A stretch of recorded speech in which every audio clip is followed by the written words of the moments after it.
Hello, I'm Katie, and this is Stepmum Space, the judgment-free zone where we talk candidly about the fairy tales and scary tales of stepmum life. So whether you've been a stepmum for years, you're just starting out, or you want to understand the stepmum in your life a bit better, this is the place for you. Welcome back, everybody. I am so happy you're here with me for Series 8. It's been a hell of a week for me, so sitting down to reconnect with you all honestly just feels like such a pleasure. Over the past few days, I've had so many lovely messages about how excited you are that the podcast's back and how much it's been helping you. I read every single one and reply to as many as I can, and the encouragement really does mean the world. If you're enjoying the show, please help us grow. Leave a quick rating or review or share on your own socials to spread the word to another stepmum who might need a bit of extra support right now. That's how we keep building this community of honesty, empathy and connection. Today, I'm joined by Nicole. Like so many stepmums, she started out wanting to be an extra source of love and stability in her stepson's life, but things haven't unfolded quite how she imagined. I'll let Nicole tell you her story in her words. Morning, Nicole, although it's probably your evening where you are. It is, yep. So whereabouts are you today? In New South Wales. I would do anything to be in New South Wales right now. Yeah, it's been quite warm today, which has been nice. We're finally getting some warm weather, which is nice. Lovely. So look, when I got your voice note about your story, like it really hit me because there's so much in it and it was just so brave and vulnerable of you. So massive, massive thank you for getting in touch, and I really, really appreciate it. No, thank you for saying that, because I think that was probably the first time that I've voiced it to someone that I don't really know. And I don't know, I was just overcome with feelings because it is a lot. And I thought, oh my God, I've had so much inside of me that I probably didn't actually realize. And I think too, it's hard because when I first become a stepmom, I was quite young. It's like early 20s. I had no friends that were step parents. So I felt so alone because I had no one to relate to. I still don't really, to be honest. But, connecting on social media and stuff now, that is a big thing and it's very helpful as well when you're feeling a bit isolated. It is really difficult because even when you are a stepmom, if you know maybe like one other stepmom, their situation, although they'll understand. Like everyone's is so different. And then you'll get the ones that are heaps good that I just am so envious about. And then others might be worse than mine or sort of up and down, which is probably mine, but more downs and ups. But yeah, it's really tough, really tough. And I think it hasn't really been spoken about or shed a light on it, because you'll find that, say, stepfathers, they are so talked up about. Do you know what I mean? As opposed to stepmoms, where I guess looked upon as like evil people, or we can't win because we're either doing too much or we're not doing enough. You're never going to win, really. Yeah. The best thing I always try and say to my coaching clients is as much as you can, try and step out of the competition, because Yeah. what you say is right. And your point about stepfathers, my God, like the glorification of the stepdad who, does one lift a fortnight and is like, Yeah. God, And I mean, I know it's not a competition. I realize that, but it would just be nice to have that bit of fairness. You know what I mean? Seeing both gender-wise, because we're essentially doing the same thing. Yeah, and I think actually a lot of the time stepmums pick up a whole lot more than stepdads. I have to agree. I love so much that I do so much for all of my kids. There's nothing I wouldn't do, and that includes my stepson. I 100% go above and beyond, but that can be seen as not very good from his biological mother. I'm not trying to stand on anyone's toes. I'm just trying to be the best, step parent I can be, because I care and I love. Really hard.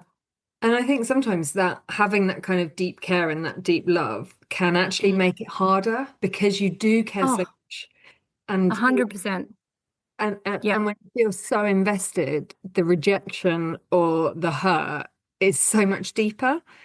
Yeah, it's like a knife to the throat. It's not nice. Oh, it hurts. Yeah. Yeah, and I definitely find with so I'm a really sensitive person, and with my own experience and when I work with my sensitive stepmoms, we find it harder because we have all the benefits of being a sensitive person, but also we take things to heart. So it's harder for us to just Yeah, kind of like dust off our yeah, shoulders and that's crack on. me, 100%. Yeah, it's good, but it's also bad. Yeah. Yeah, And bit of lots of action. you have to really like train yourself to almost quell, like notice your feeling and then give yourself the self-talk and talk yourself out of it because otherwise you can just spiral. Yeah. And I think too, a part of that I've learned is to put myself first a bit more and try not to take as much to heart if I can help it and take a step back when I need to and knowing that that's okay.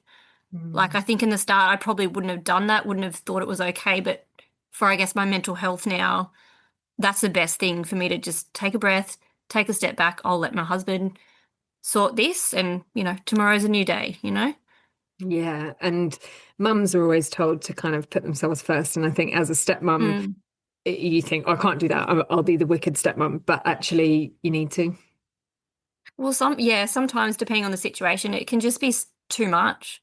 And especially if it's not like an amicable thing with the biological parents, like, well, for me, my husband's ex, like it just, yeah, it's a lot. You talked about all your children, so do you want to tell Yeah. me a bit about your family? Yeah, I'm married, so I've got a husband, and so he has a son. He's 13. And then we have since had two children together. We've got a daughter who's 10, and our son, he's 8. So the kids get on so well together. They just adore their brother. They really do. It's hard because we don't get to see him often. So they're really hard conversations that we have to have with our two to Mm. try and say, it's not your fault that he's not coming here. He loves you. And just trying to be really positive about it, but realistic at the same time. It's hard for them. Like they get really upset when he doesn't come when he's supposed to and things like that. It's not just me anymore getting upset, it's my kids as well. Yeah. Mm. You okay? Yeah, it's just upsetting. Yeah. You just want all your kids to be happy. Yeah, that's like the worst part, isn't it? When you Yeah. look around and you are so desperate for all the people that you care about to be happy Yeah. and they're not and you can't fix it. Yeah. I can't stand it. It's like you feel like you're failing. I know that I'm not. And you try so hard, but I don't know, we just put all this pressure on ourselves to Mm. get it right and perfect. But I know it's not going to be like that, but that's upsetting because I guess when you're a kid, you think, oh, I'm going to have, this perfect life. And then it's just, this is what's happened. And don't get me wrong, I wouldn't change any of it, but it is so hard and it's taken a toll. It's a lot.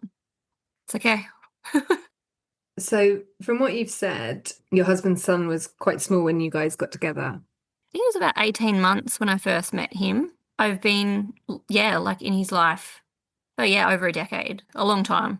How was the situation when you first got together? Like, there must have been a lot coming in and meeting a guy who's got a toddler. Yeah, I'd done it before and that didn't end very well. So I was a bit cautious because I struggled with, again, like losing almost a child. Because when you walk away with someone that's got a child, it's like a whole different grieving process. And I still think about my ex's child to this day and I hope he's well.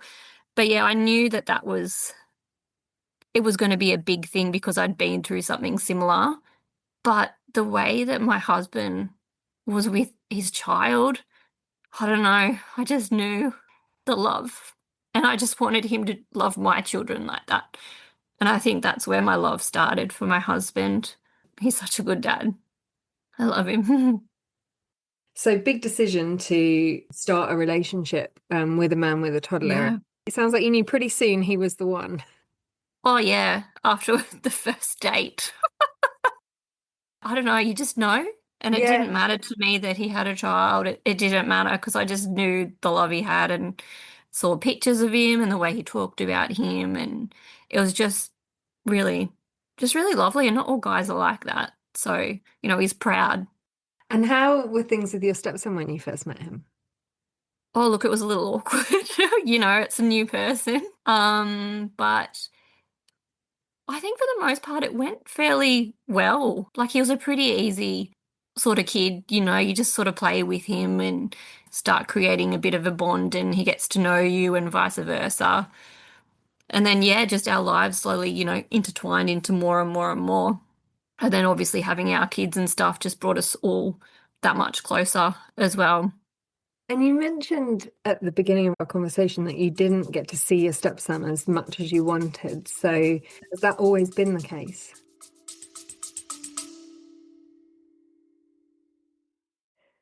Hey, can I steal a moment? If you've been listening and quietly thinking, I wish I had somewhere to say the things I don't say out loud, I might have the answer. I want to invite you into a space where you don't have to hold it all together.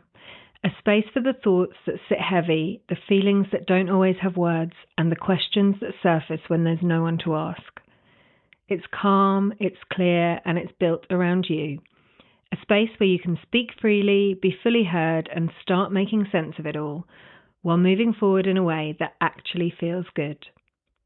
Whether you're navigating tricky dynamics, setting firmer boundaries, or just trying to feel more like you again, this is where we begin.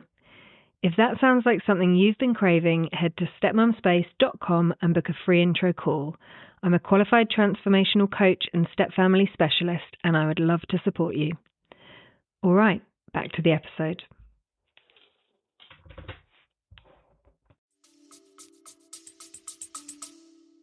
No, so there was court orders, which is like the standard here, which I don't believe in and I don't think it's fair, but every second weekend and a half of school holidays. So it's very hard for us to keep that, I guess, consistency and stability with that limited amount of time. So, sorry, just take me back. So in Australia, it's a standard court order when couples. Pretty much. Yeah, it's we have fought so hard, like you've got no idea how much money we've spent on the court system. And I think unless you have a biological parent that I'm going to say isn't spiteful, or doesn't want to get back at their ex kind of a situation, yeah, they sort of just take what the mum wants or give you kind of bare minimum. So we've always fought for more. It's really upsetting because we've done as much as we can, and I still don't think that's enough. And in Australia, there's a system called NDIS, so it's like funding for children with like autism and all different developmental stuff. We went through the whole process of this to get him some extra support because he needed it. And I'd take him to the psychologist every second Friday that I pick him up. His mum didn't want anything to do with it. We ended up getting the funding. It was a huge process. And then it's really upsetting. But when we told her, because we try to be as transparent, as we can be, even though she's not like that with us, she rang up the NDIS and she had the money taken off her own child for all these supports. Yeah, for all these supports. And because she was a primary parent, um, he he wasn't allowed to have the funding, so then we just had to continue to pay for all these appointments and specialists ourselves. And she was against that too, but it was something that he needed. So we've tried really hard. I don't see how that's okay. Me and my husband, we're really good parents. We would do anything for our children. It's not about the money, it's just the extra support that he needs and access to things that would just help him. It was all for him. And I don't know if she's realised it's actually going to affect him more than us. So, yeah. Sorry, it's not really a good story. No, but it's important to share Yeah. everything. I don't deal with the system personally, but having got lots of friends who deal with the system in the UK, I know how hard it is to get these sorts of funding, and only children who really need it get Yeah. it. That's the same. You've got to Whatever. get all these reports, and it's this huge thing. It took us months and months and months. And whatever issue the mother has with you or your husband, I really struggle to see the logic behind taking something away from your child. Like, did she not think he needed it, or was it? I mean, what the fuck was going on? I would like to know as well. I think from after all of this, and I feel like what's sort of come out in the end, when we had a meeting, she wanted control of the money. And it's not like they put it in your bank account, like you just go to services and they claim it for Yeah. you. And I was like, no, we've done all this work. You didn't want to be involved. Why would we just hand you the reins now? And we said no. And then from that, that's where she made the call and stopped it. I don't know. It's just terrible. And no one seems to listen. No one seems to care that we have these concerns. And I mean, I don't know what it's like over there, but it's very like, I guess, one-sided. And mum's always right, but that's not always the case and not necessarily in the child's best interest. Like, I feel like that's a really good example of what you should not be doing. That's really going to not benefit the child. Like, everything we do, as much as obviously we're not fans of her, we want to make sure that he's okay. You know, he's got the best chance in life, you know, with learning, with his health, with schooling, you know, his clothes, his fed, all the main stuff. I think sometimes there's a thing that goes on with mums, and it's happened to a couple of my stepmums Mm, recently, whereby they have really wanted either educational support or therapy counselling for their stepchild. Mum has blocked it and then yeah. gone on later to suggest it. And That's where we're at. Yeah, in the last 6 months, yeah, she took him to a counselor because there was an incident which I won't talk about, but yeah, she took him back and I'm like, this is what we've been saying the whole time. I mm, feel like it almost had to be her idea, where mm, she buried her head in the sand for so mm. long and we did everything humanly possible. Like, we sacrificed our time with him to make sure that he was going to see these specialists, you know what I mean, and not doing stuff as a family. And then the hard thing is, in the child's eyes, sometimes they don't see all the work that dad and stepmom have done behind the scenes. They just Oh, see yeah. it's I mean, hard. look, I get that and that's fine. And I hope in the future he does end up learning how much was done. At the end of the day, we just want him to be okay. And it's hard now because we don't see him that much. He's sort of stopped contact because of an incident which had nothing to do with us. Just a not great situation, really. I just wish it was better, and you just wish, because it's been going on for so long, it's like, where's this light at this end of the tunnel? Like, it's really hard, and you feel like giving up sometimes. Like, it's just a lot. And it's not just on me. It's like, I know my husband's feeling it so deeply and I know he's hurting. And my kids, it's really affecting them as they're getting older. They're Mm. starting to see things, starting to ask questions. And you're trying to be honest in a way that they can understand without being nasty as well. You know, I'm just trying to keep the peace. That's such a difficult balance. And you hear so often, don't speak badly about the biological mum, but also you've got to talk to kids in an age appropriate way. Okay, like how do I do this? And for so many women, it can feel so difficult because you want to do all the right things, but then you're looking at this kid who's utterly confused because their mum Mm. is saying one thing, which is quite frankly a load of bullshit. And you can't kind of go, your mum's full of shit, because then you'll push the child even further away. It's really hard. And I think, you know, I tried to be so positive for so long that things would get better. But, you know, speaking of that sort of thing, the one thing I think that pushed me over the edge was when my son was born. He was so excited, you know, when I was pregnant and stuff, and, you know, it was a boy. And I remember we got home from the hospital, we had the baby, and he came over. He didn't want to touch the baby, didn't want to hold the baby, nothing. And I said to him, what's the matter? You know, I thought you were so excited to hold your baby brother. And you know what he said to me? My mum doesn't like your baby. And I said to him, what? And he repeated it. I'm like, I said, look, I don't know why she said that, but that's okay. If she doesn't like him, it's fine. I said, but do you like him? And he said, yes. I said, Yeah. okay, well, that's fine. That's all that matters. Come on, come and give your brother a cuddle. And then he was fine after that. That confusion that poor boy had, and just to even just say those few words to comfort him. But like she should, like no one should say that about Yeah. their own child sibling. Like, are you kidding me?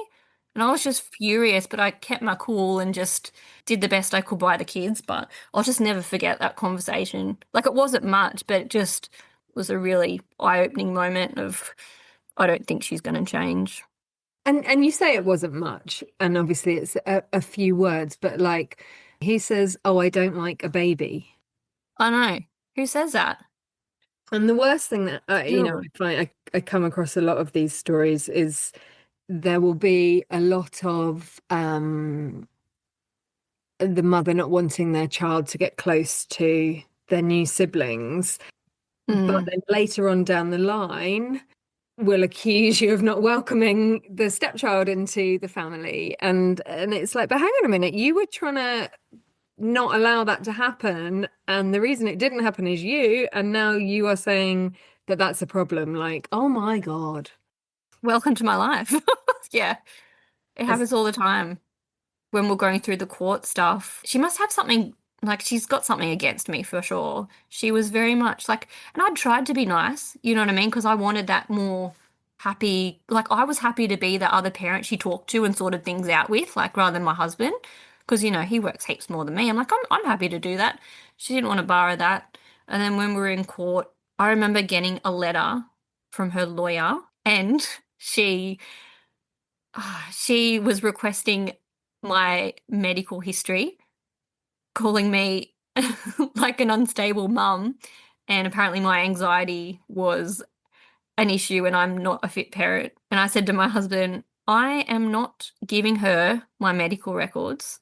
I said, and if this, goes any further, I said, no offense, I love you, but we need to separate. I said, I'm really sorry, but I can't, that's too much for me. Like, no one should ever ask for that and then use my health as a reason to take him away from us. I'm trying to get myself into her head because I know it's hard to share your children. I know that. I share my Oh, eldest son. yeah. And I But think that's why I tried to be so sympathetic in the start and give her so much leeway. But it took me years to sort of be like, oh, she's not budging. This is yeah, it. my goal is for my child to be happy. And if me and his dad Mm, aren't together, then my goal is for him to be really happy in both his homes. And I understand the feelings of missing your child, but I don't understand the feelings of then trying to take your child away from that. Like it's your mm. feeling. Go and work on it yourself. I find that so hard to understand. You said in the beginning, you said to your husband, if this is going to carry on, I'm going to have to leave. And it sounds like That's we're, terrible. And I know I shouldn't be like that, but you get to a point where I was like, oh my God. I don't think it's terrible. It's only because like who leaves someone because they love somebody? You know what I mean?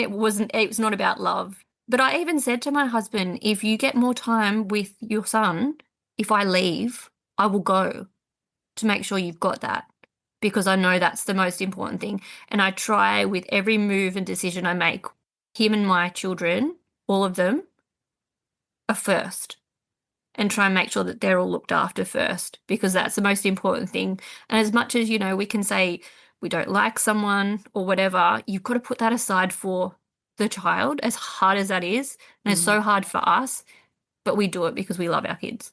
That's Mm. all we can do. So, yeah, we got married. She wasn't very happy about that, but we had him with us. He was in his time. So we've got a heap of lovely photos with the three of us together, which was really special. Yeah, she had a lot of negative things to say about us getting married and a lot of awful messages come our way. Did your husband ever respond to any of it? I think he tries not to because anything sort of he says can, I guess, go against him. You know what I mean? And he's already got limited access so he's sort of like, it's kind of like entrapment, really. Well, she can sort of say whatever. So yeah, that was all good. And then, I was actually pregnant then as well. So our daughter come along not long after that. But the second she found out that I was pregnant, she made sure she got pregnant as well. So we were both pregnant at the same time. It was like a race. It was a lot. Yeah, the kids got on it was so good. That's probably the best time when the kids were younger. I think just because he didn't really understand the pulling. You can see a lot more photos then. He was just so happy and, things I think were a bit easier for him then when he could just be a kid. So his mum got pregnant. So Yeah. is she still in the relationship? No, no. We got to a point where, like, when we had, like, our daughter and she started talking and stuff, we had approached him and said, do you want to call me mum? Like, it's completely up to you. We just wanted to make sure that he felt a part of our family as much as he did his other house. So that was completely up to him. And I know that would be hard for her to hear, but it was more about inclusiveness.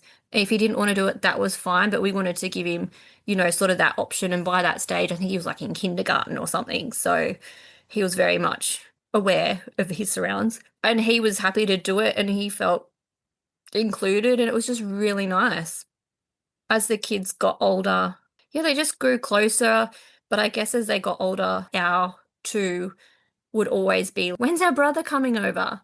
Just because they missed him so much. Or why can't you come over more and spend time with us and all that sort of thing. So that was pretty tough. We moved house 5, 6 years ago and we got a bigger house. So he's got his own bedroom.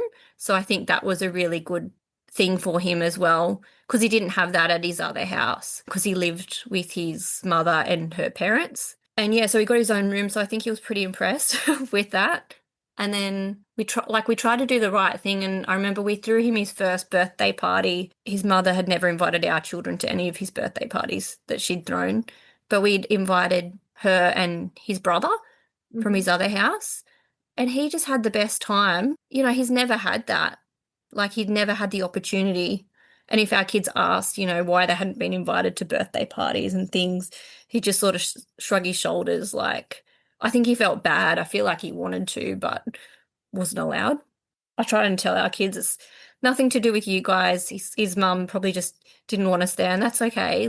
You can't say too much about it, but, we'll do something else. So I think sometimes though they figure it out. Like my son, 8, and my mum was telling me the other day something that he played back to her that definitely hasn't been said by me or my husband. I was like, wow, this guy's perceptive. I honestly think he is he's a lot more aware than I think we realize. I think the older he gets, the more I think he's getting a bigger picture of things. But I think at the same time, he's very close to his mum in the sense that he doesn't want to upset her as well. And I think he's feeling, which we would never make him feel this way, but like he has to have a side, which is terrible. I just think the more people that can love the kids, the better. And it's okay. You don't have to like me. Just know I love your child. Appreciate that at least. You talked about how in the beginning and for a long period of time it was kind of every second weekend and half the holidays, but you also said that you don't get to see him very much now. So what's changed? Oh, there was an incident at the school, and I don't really want to get into it, but it was pretty significant. And it was a Friday we were supposed to pick him up. And the school rang her and just said about the incident. They didn't say she had to come get him, but she decided to go and get him. And I was already at the school at this point, but she had gone in the other side of the school, so I didn't see her. And then with the incident, she said it was, well, she didn't tell us, to be honest. She hired stuff from us. So I pushed my husband to call the school. Like I just had a feeling that something was up, and he got onto the school. And for the first time, they were actually open with us because schools can be very funny in situations like this, and they won't tell certain things. They told my husband what it was, and we were shocked. And she didn't tell us for weeks about it.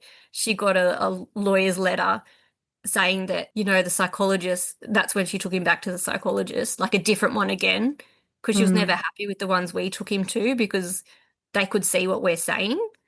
And we even went to one together, and because they still saw what we saw, she ripped him out of there as well. So yeah, she's taken him to another psychologist, wrote a legal letter, and basically said this incident occurred because he didn't want to come to our house, and it's like all because of us. Anyway, through the school and the counsellor at the school and the teachers, they're like, it's got nothing to do with you guys. Nothing. Even the psychologist backed us up on that. But she's like, well, unless we do mediation report or something like with everybody, I'm not comfortable with him going to your house. And it just sort of spun out of control. Even our lawyer said, well, we can't really fight it. And because people are scared to put anything in writing because they don't want to get involved. Otherwise, we probably have him now. But she's like, he's got a phone now, you can message him. But it's like he doesn't always have credit. So we can't always message him. Where's that connection for us? Like we've got like next to none. And I've looked at my daughter's phone and we gave her the phone to have that connection with him. And the amount of messages she sends him just like begging to see her brother, it's really upsetting. Like she misses, well, they both do, but I think, yeah, she's just quite emotional like me. So she really feels it. I just hope he comes back and we can have something more consistent and stable for him rather than once every couple of months, which is really, it makes things worse. Like I feel like it just makes things, we get growing further apart by doing this. But I feel like unfortunately that's her plan. It's been her plan the whole thing, and anything that happened that could be used against us or even that could be manipulated against us, she uses and will run with it with no consequences, even if we could prove it, if someone would put stuff in writing for us. I see that so much, and I think you're Mm, so right in what you say, in that almost like the less the stepchild comes to the house, the more they're going to feel like an outsider in the house because they're not going to have the bond, they're not going to have the shared memory, they're not going to have the in jokes, and it's not going to feel mm. their home. And then what the mum is actually doing in that situation is alienating her own child from half their family. Yeah, and that's exactly the way I see it. And we feel, I guess, powerless. And now he's getting older and, he's got more of a choice. But I feel like it's not necessarily his choice. It's like about making certain people happy. And I think he wants to come here deep down, but I get it's such a hard situation. I just wish that his mum could understand she's making it worse for him. And a child shouldn't have to carry the burden of their mother's problems. A lot of stuff he said has been quite negative. My mum said this. I cop it a lot. Probably more than my husband, to be honest, but kind of used to it. And I can't care about that anymore. It's just not worth it. It's one thing if she's saying it about you to kind of be able to cop it, but then if it's affecting your relationship with your stepson. I know. I mean, I think deep down he knows. He knows what I'm like. But I think in a way he sort of kind of just has to believe what his mum says when he's with her. I mean, look, I could be wrong, but I really think he knows deep down with not seeing him much. Like we've always said, you're always welcome here. No matter what happens, you're always welcome. And I said to him, look, if something happens and, you want to get away for a few nights, but I just want to make sure that he feels as comfortable as he can coming here and that he's got options, if he ever wanted to have a night here, have a night there, whatever. Just another safe place, really. Yeah. How's all this affected your relationship with your husband? I think from the most part, it brings us together, but on the downside, it's probably the only thing we really argue about. But I think it's because my emotions just take over. I can't control them sometimes because I'm like, I'm a mum. How can you do this? And because if anyone hurts my husband, I feel it, or my kids, I just feel it so intently. If he gets upset about it, that makes me feel even worse because it's affecting him really badly. But it's hard because you've got to do the juggling act of one person can be sad, one person's got to comfort. Finding that balance can be very, very tricky given the situation when we've both got these strong feelings about it. But yeah, I just really wish this wasn't even an issue for us, but it is. It's really tough. I think it can go one or two ways. It can either bring you closer or push you completely apart. But I've got so much love for my husband. I've just always kept that at the forefront. He apologizes and stuff about all this stuff. I'm like, it's not your fault. It's okay. It's okay. I just feel like he's lucky to have me. We're probably a really good team, and I think I've been able to support him in supporting his child as best I can. And I try and alleviate some of the stress by taking his son to appointments and things. Like that was sort of my job and I was happy to do it. And I Mm. paid for all of it and stuff as well. You know, that's just what you do. Another one of the things that stepmoms don't get any acknowledgement for. Yeah. And again, I don't really care, but you know, it is nice to be, yeah, just acknowledged, and not even from his biological mum, but just the fact that people don't always see what you're doing behind the scenes. You just do it because it's like another one of your kids. I mean, he's got a really good family like my husband, so and I think they quite appreciate how I've been able to step up while we've had him and helping. Like my husband worked interstate for a while, so I used to continue to get him, like his son, every second weekend. So the kids could all be together. We could ring my husband and do the FaceTime thing and all that sort of stuff. So I continued that for months by myself. Yeah, that was a lot, but worth it. And has your husband ever tried to, I mean, I kind of feel like this is a bit of a stupid question to ask, but has your husband ever Mm. tried to discuss any of this with his ex? She won't talk to him because, like, I mean, that would obviously be the cheaper and easier option. But no, she puts down all the time that she doesn't feel comfortable talking to my husband. And I think we've had a sit down once with her when he had started kindergarten. Her mum had to be there. So the mum and the grandma would always be together, and and the grandma, she's quite full on. And yeah, she's just always said that isn't comfortable being with my husband.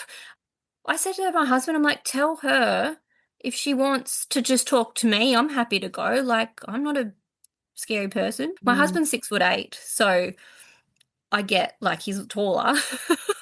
Or you go and you meet in a cafe. It's pretty standard. Yeah. Like Yeah. they couldn't even talk at pickups and drop-offs. Like it was like I still don't think they talk at pickups and drop-offs. Like it's that intense. Looking back now, I mean, you're 12 years into it. What do you wish you knew at the beginning? Oh God. I wish I had been kinder to myself earlier and given myself some slack.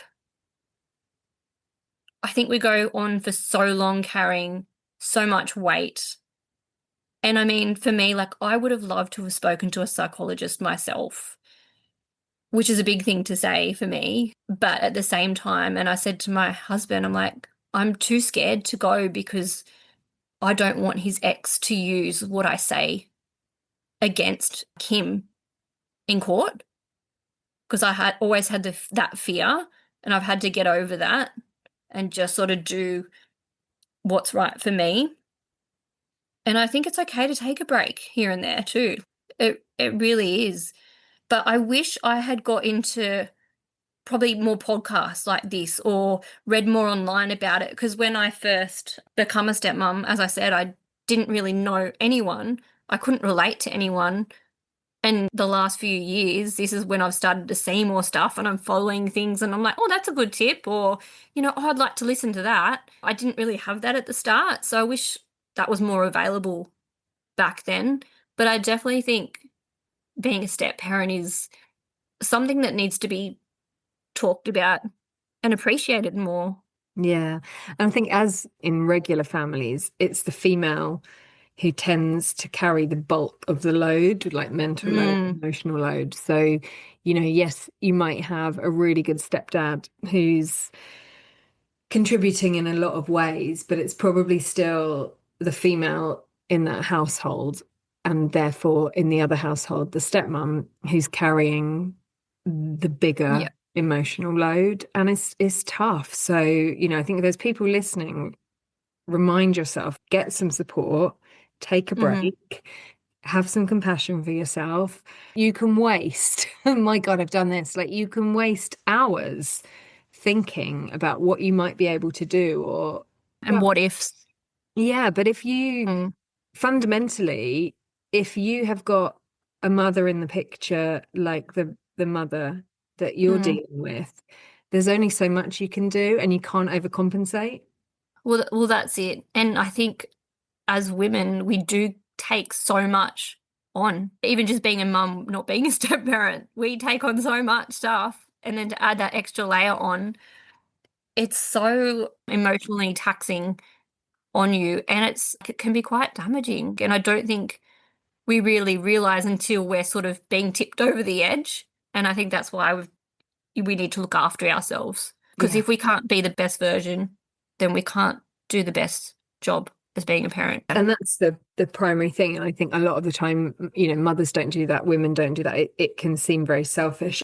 Yeah, you just drown in all these thoughts and stuff. And it took such like a mental toll on me to the point that I'm suffering from memory loss, which I didn't even know was a thing just because of stress, just because I've been so stressed for so many years dealing with all these situations where you talk down upon, and it's just so hard. And I think we just forget ourselves sometimes.